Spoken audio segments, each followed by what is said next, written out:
Welcome to Misfit Mom Warrior Show! And this is a show where moms, obviously moms in the entrepreneur space, and tend to be more so in the MLM, network marketing, multi-level marketing, whatever the flip they call it these days, and that sort of thing, because they're rather unfulfilled in their day-to-day lives, whether it be a job or whether it is a homemaker or a housewife. They're rather unfulfilled. You remember the show Desperate Housewives? There was that one wife in there that was like a baller, badass worker at the one agency club place, and she was like a stay-at-home mom, and she was miserable all day long. She was like, I hate this. And so the husband lost his job, and so she went back to work and all that. Yeah, it's like that. It's like that. What the Misfit Mom Warrior is. And which tend to be in the MLM space. And I show you how to branch out in the MLM space. Show you how to actually keep going with that if you want. And bring your message to the world. Change lives. Help people. Make a little money on the side. Make your own money. Get your own freedoms. Grab your own permission. You don't have to ask permission if you want to go buy that pair of shoes that you really like. You don't have to make sure that's in the budget. Make sure the husband thinks it's okay. No! You're the entrepreneur. You're the misfit. You make your own way. And I'm just going to show you how. I don't know about you, but I don't like bugging friends and family about the MLM product. I don't like bugging them. I don't like... they're sick. The mom warrior's sick of blasting their friends and family with their product again and again and again. And they'd rather not go up to random strangers and tell them, you should buy this. And they're kind of shy, kind of introvert. They don't want to come across as salesy and slimy and pushy, all that stuff. So what's the mom to do? That's why this show exists. Buckle up. Oh, this is Coach Spiegel. Who's this guy? Who's this crazy dude? This is Coach Spiegel. I am the world's most energy-full and excited coach. I'm going to show you. I'm going to show you how to do all of that. Let's get to it. Oh my gosh, my boy. One of my favorite stories. This is Coach Spiegel here, world's most enthusiastic trainer of amazing moms like yourself that are kicking it in the network marketing space, specifically the health and wellness and weight loss action. You know what I'm talking about. Hey, they're here to impact the world. They are wanting to help people with their product. They're okay getting that money. They're not adverse to that money coming to them. They're like, yeah, I'll take it. But they would much rather. They're way more so about helping that person, changing a life. Speaks to their character, speaks to their soul. Thank you so much for being amazing, Mom Warrior. Thank you so much for caring about those people, love those people. And I'm just here to further your shine, your light, my love. Put on this planet to thrive and shine, not survive, not just do. You're here to make millions of dollars, and when you make your millions of dollars, you're going to have so much fun giving away. You're going to have so much fun healing the world up, donating the causes that you believe in, helping out all that you can believe in. Before we dive into today's lesson, let me give you a quick awareness for when you're rich. When your business is running, you're going to get hit up by a lot of charities when they find out that you got money and they find out that you're a legit business that's crushing it, and you got to be very, very careful. My brother-in-law just got done telling me a story. He runs a very successful tattoo parlor, and could probably be it's him and three of his best buddies, and they run a tattoo parlor place that's probably the best in our little neck of the woods, our little area, Eau Claire, Wisconsin. And he I'll give him a plug here, Wintership Tattoo, in case you need a tattoo that wants, but not just any old tattoo. You want the best. You want to not look like crap. But he's pretty booked up, so you might not, you're going to have to wait. Yeah. Anyways, he got hit up by somebody. Somebody walked in their shop, and like my dad, he needs an operation. Just can you donate to our cause, to our fund? But like donate it, and then they would raffle it off. One of those actions, one of those little thingies going on. And he said, "Oh, sure." So they like donated like $80 worth of free tattoo, and the competition came, or the raffle came. Competition came, and like a month later, and that guy comes in with a certificate for $80, and he's like, I donated this to your cause, to your raffle to help out with your dad's operation. Why do you have it?" And they're like, "Oh yeah, we won it." Like, no, it's not how it works. So what they found out that they did is they went around to all the businesses. It was like they won a big old scam. They went around to all the businesses and they got a whole bunch of money, and they kind of picked out the stuff that they wanted. So like the person hosting the event picked out the tattoo and did all that. And I'm like, then he looks outside, and the dad like, "Oh, my dad's in the hospital." And the dad's out there waiting in the car. Like, he's sitting out there. Like, the dad's just fine. It's just one big old scam. And I'm like, and he's like, "You guys can get arrested for this. This is fraud. This is like thievery. This is like unethical something. I don't know. Like, there's somewhere is illegal. Like, he could have pursued it, and it could have got really ugly for that person. But he's just like, just lesson learned." And so now it's like, he's very, very careful. Like, now it's an entire process. They don't give it stuff away. Like, now it's an entire process. It's almost like they got to create like more work for themselves to donate to a cause like that. And that's why I'm a big fan for you of not just like being successful, then whatever charity comes by, like, "Hey, please donate to this. Can you please donate to that? Can you put up a sponsor package, donate to the raffle for this?" Instead of like doing it that way, like, your business actually exists to go after a cause. Like, that's it. It's a one. Not only is it beautiful branding, shout out to like Tom Tom's and Endangered Species Chocolate, and Amazon does this as well, where like your business exists for a charity. And then in the online marketing world, Stu McLaren, he basically built his entire company on the concept called reverse tithing. Tithing is like you donate 10% to whatever charity or cause you believe in. And he says you believe it. He goes reverse tithing, where they find out how to operate on 10% of the revenue coming in, and 90% goes to it. And he just funds schools in Africa. He just builds up schools. Pencils for Promise is another one like that.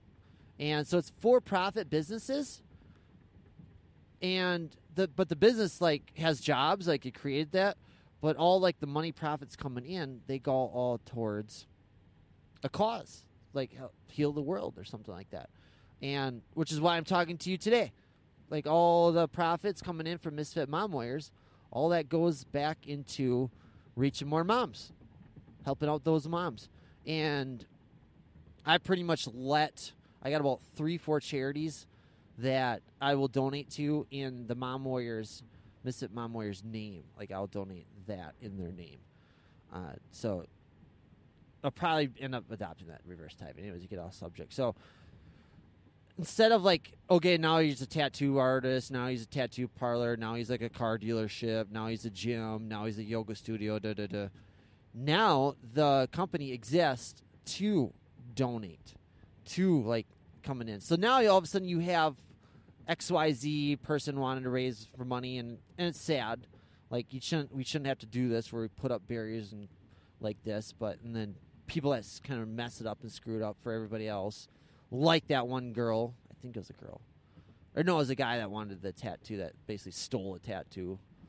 And it was just kind of funny, of course, like my brother-in-law, like my brother-in-law. I still love my brother, but he's my brother-in-law there. He like refused to do the tattoo for him. He's like, "No, this isn't valid anymore. You can't just win this. You took it."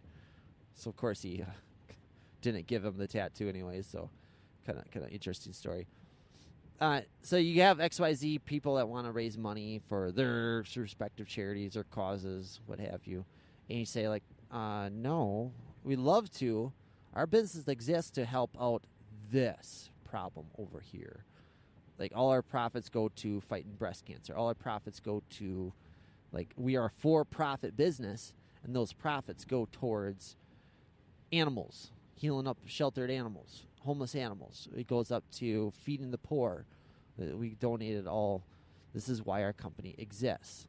And they're like, oh, okay. Heart disease. You can go fund schools in Africa if you want. You want to go help out with that. You want to go. All our profits go towards making water happen for the rest of the world. Clean drinking water. It's very similar to what those guys did. Charity water. Those guys did there. Pretty much what they did as well.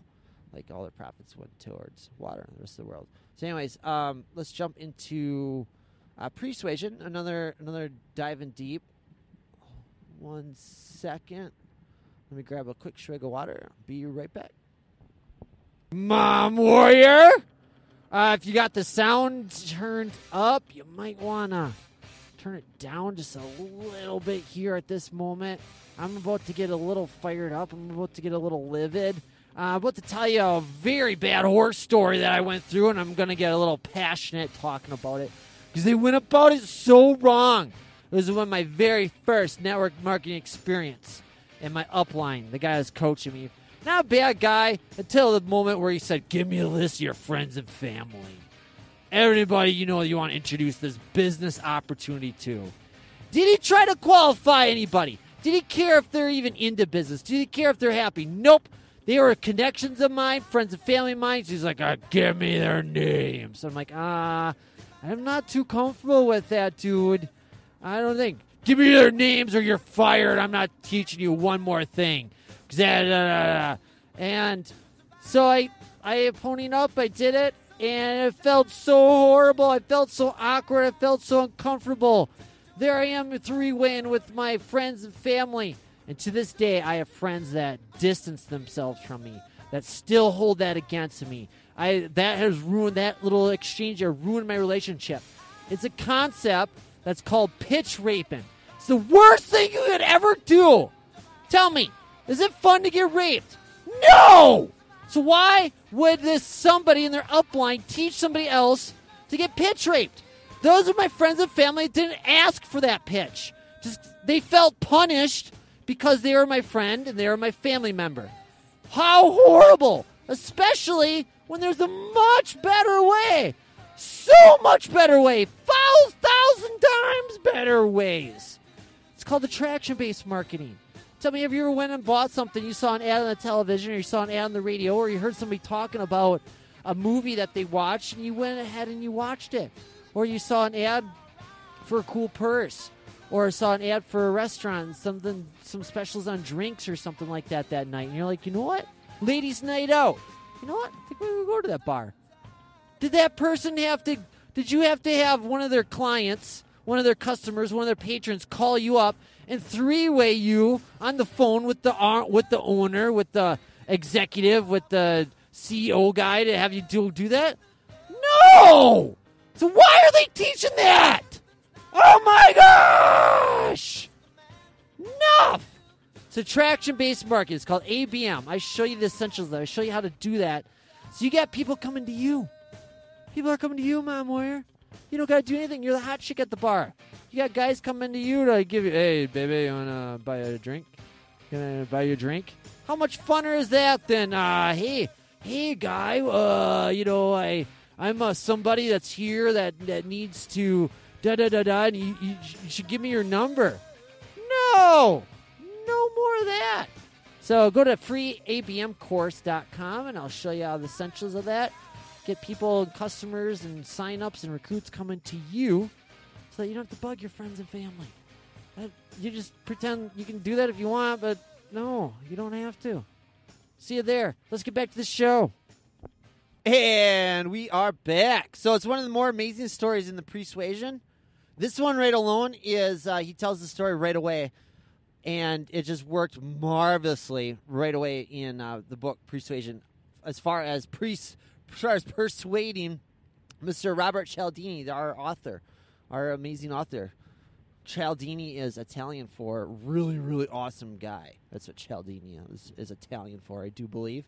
And he tells the story how this book should have got out to market a couple of years earlier, but he just got it persuaded on him.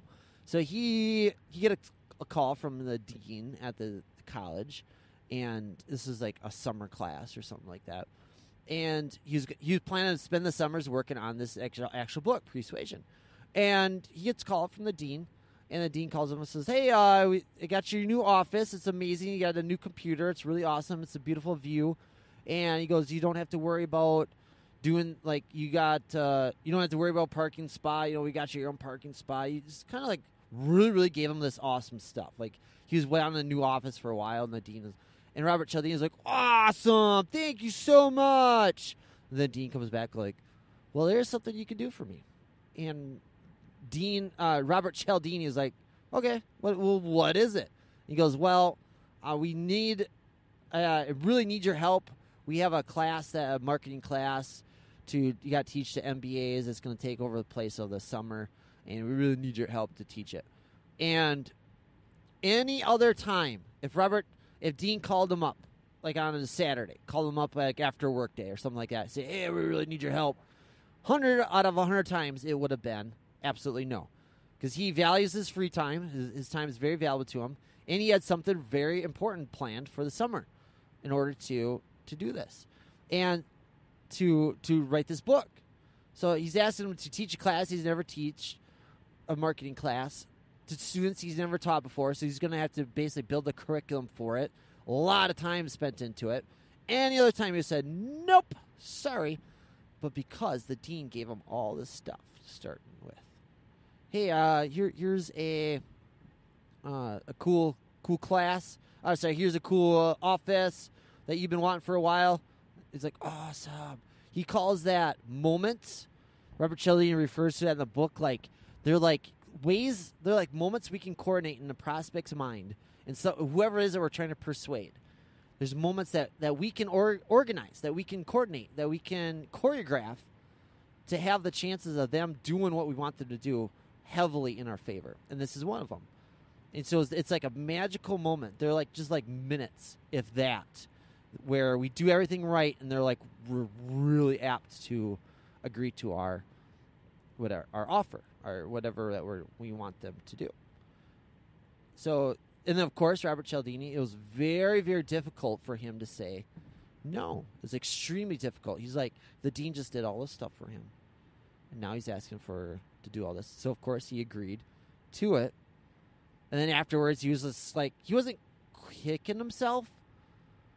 He was just kind of got wrapped up into it, but he was like, what just happened there? Interesting. How did he do that?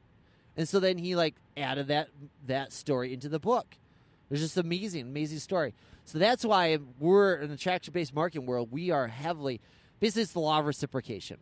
Chances are you probably know about that, but probably not used it enough. Law of reciprocation. Always be giving, but make sure it's something that they want. Nothing's worse. You got to go back and read his book. We'll be diving into that one as well. Influence, Robert Cialdini's book, Influence, where they actually like, even when you give something to somebody that they don't even want, it still works in your favor. Like when you have to ask for something. In Influence, he brings up the example of the people at the airport. They would walk up and they would like pin a flower on like a random stranger. Like a total random stranger just went up and pinned the flower on them. Says, "Here you go."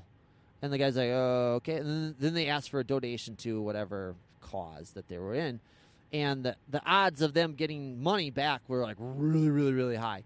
They never asked for that flower. They never did anything like that. But it's just doing that. It's extremely, extremely hard to say no, to resist. So now you actually give something to someone that they're actually into, that they actually want. And so that's why I'm a huge fan in the ABM world. What you do in the beginning, you give them out like really helpful information. You give them really helpful insights. You give them awareness about things that they didn't know before that really help them out. And then you ask for stuff. That's why giving out the samples is really, really good. Even in Influence, he brings up the example of what Amway has done for a while. I think they actually had to pass laws because this was so successful in Amway's world that they were just like, it was almost unethical what they were doing. Like, it was just almost like cheating. So they pass laws to all. I don't know if that's still the case or not. To be honest with you, I don't know anything about the Amway world. Not my world. But Amway would have like their cleaning supplies would be like in a tray, like in a little carrying basket, and they would just drop off this carrying basket to somebody that was at least a little bit interested. Like, hey, do you want to receive some free cleaning products? And I'm like, oh, sure. So they drop off this clean stuff, and they would just drop it off. And it says, here's like 10 different things. You just use what you want to use and just leave the rest. So they would like, oh, yeah, no, this laundry detergent works really good. And so they use up the laundry detergent like a third of the way there. They would come pick up the basket in like a week or so. And so they're great. So I got to take this back, the Amway rep would say. You want me to order you some of this laundry detergent? I'm like, oh, sure. And they would just walk away with the order for laundry detergent. And then they would, like, the laundry detergent would be, like, a third of the way down, so they would just, like, they wouldn't have to, like, use all it. And they just went to the next house, dropped off the basket, the gift basket, to whoever it was that wanted it. And they just kept these baskets just circulating around. And all they did was just take orders for whatever they used up. Just brilliant. Absolutely brilliant. I don't know why more businesses haven't been doing that. It's a little harder. It can easily be done in our health and fitness world. Easily done, but I've yet to see any businesses do that. So that's why we got to do things on our own. So it's the law of reciprocation. What Amway did is just brilliant because it let that person decide what they want, let them experience it for themselves, let them give results in advance before asking for any money. I'm a huge, huge fan of that. That is a whole entire podcast episode I'm going to devote to you.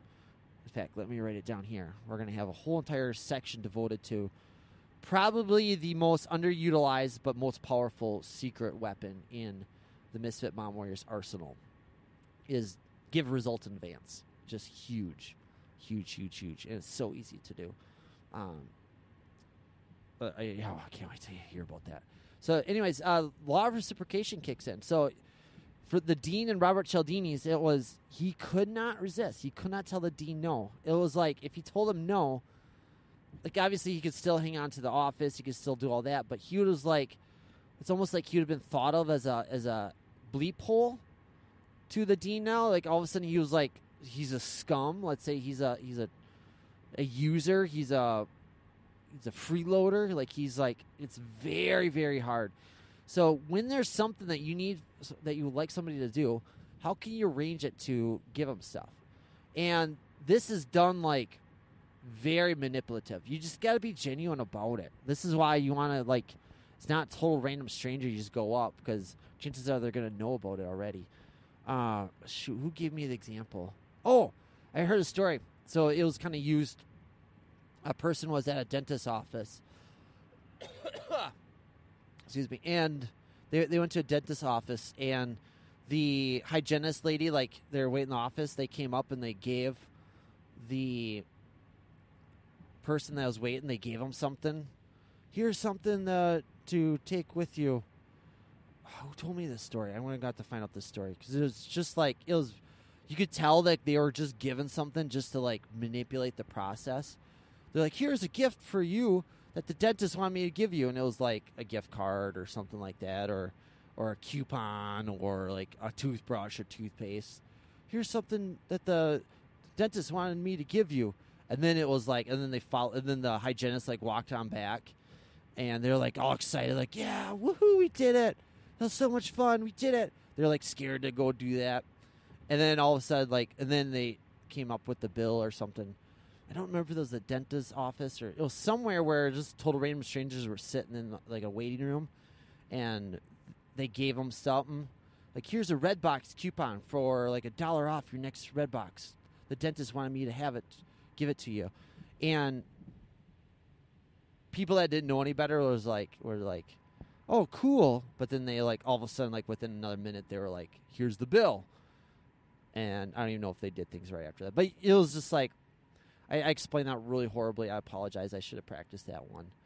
If you ever hear me tell that story, I'm going to have it down in being awesome. But as for now, the moral of the story was people are trying to manipulate that process. And like people that had any kind of a smart, any kind of an IQ, like, yeah, this person's just trying to manipulate me. It's why in the grocery store works so well when they give out samples. Not only do you like let a person like try it before they buy it, but really it's this almost the law of reciprocation just kicks in. Like we take that sample and we can resist it because we kind of know what the agreement is going on at the grocery stores.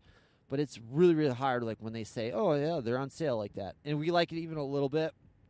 Like, it's been proven over and over and over again that to bump up sales, they just got to give away samples of whatever it is. Like, it just works and works and works. Because I think it's more so that law of reciprocation kicks in. But a lot of times it is, I think what's also going on there with the grocery store ladies is the fact that they have so many choices. And they just experienced something that was like sort of related to one of the choices that they had. Let's say they had on their grocery list was like frozen pizzas. And so they got a slice of frozen pizzas from the nice old grocery store lady. Sweet old grocery store lady. And they had on their list pizza, and then they just had experienced a slice, and they're like, oh, that was pretty good pizza. I think I'll have that. Boom. And then so now they got that as well. But the law of reciprocation definitely kicks in there as well. So be looking at your world. Definitely be knowing day ones of your free ABM course. If you go to freeabmcourse.com, there we predicate your step one of one of the essentials of attraction-based marketing on that very concept. Like in the very first beginning, we're all about giving. All about giving content, helpful information, stuff to change the world for the better. And that way, their very first exposure of you is not of, here's my product, it's really awesome, and you should buy it, and you're not cool unless you buy it, and we're really awesome business, we've been in business blah, blah, blah years, and we're really awesome, and you should buy whatever it is that we got, da-da-da-da. Nope. Their very first exposure of you, Misfit Mom Warrior, in your company, in your business, is of you helping them out. I'll finish with a story there along those lines. It's a story that I usually tell all the time. You may or may not heard it already. If you did, you get to hear it again. Otherwise, you can run away. Otherwise, we'll see you in the next episode. Otherwise, if you have not heard this story before, it's the nice lady in the vacuum, Larry and Susie, and So you're a brand new person in a new town. This is the vacuum cleaner and the apple pie. This is the apple pie story, or the chocolate, whatever, or the cupcakes, or the whatever. Fill in the blank, whatever you want. I just use apple pie just because it's delicious. So you're a new person. You just moved into a new town, and you are at your house and you're unpacking, and you're doing your work. You're unpacking like that, and all of a sudden you hear a knock at the door. Knock, knock, knock, knock. And it's a guy there. He's like, "Hi, I'm Larry, and this is a vacuum cleaner, and you got to have this vacuum cleaner because it's so awesome. Super Sucker 3000. It does really good. You going to let me in and let me show you how it works on the carpet?" And you're like, "No." Like, how would you react? If I'm there in person, I usually ask you this. I'm going to tell you the story. People are like, "No, go away. I'm unpacking. I'm busy. Go away." This is what's called a sales pitch. You got pitch raped right there. There you're at the beginning of pitch raped. There you at least have a chance, a say in if you're going to get pitch raped or not, because you can shut the door on them. You can slam the way. What's even worse than that is forcing people into a pitch. That's why we call it pitch raping. Like when you are somebody gets hijacked into a home meeting, or a friend calls you up and you haven't seen for a while and say, "Hey, can we meet up? Can we go and meet up?" And then all of a sudden you meet up with them, and here it's just a big old pitch for their MLM or whatever it is. Oh my gosh, it's so wrong. Much better way. Anyway, so you slam the door in Larry's face. God, what a jerk! He's so abusive. Blah. And so then you, about an hour later, you hear another knock at the door, and you think it's Larry again. You're like, "Come on, Larry, get out of here!" So you go open the door to let Larry have it because he's knocking on the door. Ding, ding, ding, ding. Here's this nice lady, sweet old lady, and she's holding an apple pie, and she's like, Hi, young lady. My name is Susie. I'm your neighbor down the street. Welcome to the new area. Here's an apple pie." And you're like, "Oh, thanks, apple pie. You're super smart, Mom. So you probably see where this is going." And you're like, "What do you say next?" What's the next thing you say? Oh, yeah, come on in. Thank you for the apple pie. And then you just, like, have a quick conversation. Just get to know you. Here, have an apple pie. Nice to know you. Welcome to the area. You're new? Hi, I'm here. They kind of fill you in on the area a little bit. They're going to educate you. And another couple days go over, and Susie comes on over, and she's like, hi, I'm Susie. And this time she brings over, like, brownies. And you invite her in, and you have some milk and brownies, but you probably don't drink milk because you're super healthy. And you start talking, or cookies. Let's say cookies in this story. And you kind of do as most conversations go, and you ask Susie, oh, what do you do? Oh, she's like, oh, I'm a vacuum cleaner seller. I sell vacuum cleaners like that. And you're like, oh, cool. And you just know that Susie's a vacuum cleaner. And then about a week later, you're vacuuming your house, and your vacuum cleaner blows up. And it turns out there's only 2 places in the whole entire area that you can go buy a vacuum cleaner. There's no vacuum cleaners at Walmart. There's no Walmart, nothing like that. You only have 2 places to get that your new vacuum cleaner is from Susie or Larry. Which one are you buying a vacuum cleaner from? That's right, Susie. That, my friend, is how it works. So it all started with the apple pie. She's like, it all started with those brownies. This all started with those cookies. It all started with her being an actual person. Hey, this is what I got. You gotta have it. It's so awesome. And you're not cool unless you buy this. And it's the coolest vacuum cleaner there ever is. And blah, blah, blah, blah, blah, blah, blah. Guess what 99% of businesses do? Larry. Guess what 99% of MLMers, network marketers, do? Larry. Except they do it way worse because they force rape their pitch onto them. Awful. That's why you are in this world, Misfit Momware. That's why you're going to be a success. That's why if you're already a success, you're going to continue to be a success. Without further ado, we will catch you in the next one. Go jump into that book. Robert Cialdini, be thinking about how you can benefit your customer first. What can be your versions of apple pies? What can be your versions of giving? What can be your versions of the brand new office? So they help them out, and then you ask for something. Ask them out. Then you ask for something. Or you just wait for them to be in the buying opportunity like it was for that story earlier with Susie and the vacuum cleaners. Cool? Hey, I love it. Heart your face. I think you're magnificent. In fact, I know that you're magnificent. I believe that you were meant to shine. You got that greatness in you, and it's just my job to get it out. Get your greatness out. Get you impacted more lives. Get you in front of more people. Because, man, people need some healing. People need some help. They need some you. So, and remember, without further ado, catch you in the next one. Rock your world later. Rock your world in the next one. Without further ado, go with the greatest that you are. And remember, if a would-be felon that was scared of everything can do this, find success, make something of myself, help change the world for the better, if this would-be felon that was scared of everything can do this, you can do this. Heart your heart, Momware. Mwah. Bye for now. Hey, Mom. So do you believe in your product or service? Do you think it really helps people? And are you looking for direction as far as where to go to get your product into more people, get your opportunity to more people? But apart from talking to your friends and family and aka your connections, maybe burnt them out already, maybe approached them already, and you don't know what to do beyond just blasting messages on Facebook, and you want to build a business around this MLM product of yours, but you don't know what to do? Great. You're in the right place. We're going to help you. Go to misfitmomwarrior.com/Katniss. And I'll show you how to become a badass recruiter and seller of your product in 5 days. There I teach you the 5 essentials of what it means to be an attraction-based marketer, ABM. And like it or not, MLM is dying. ABM is on the rise. Nobody listens to what MLM is. It's all ABM these days. So head on over there, and we'll see you there. Mwah!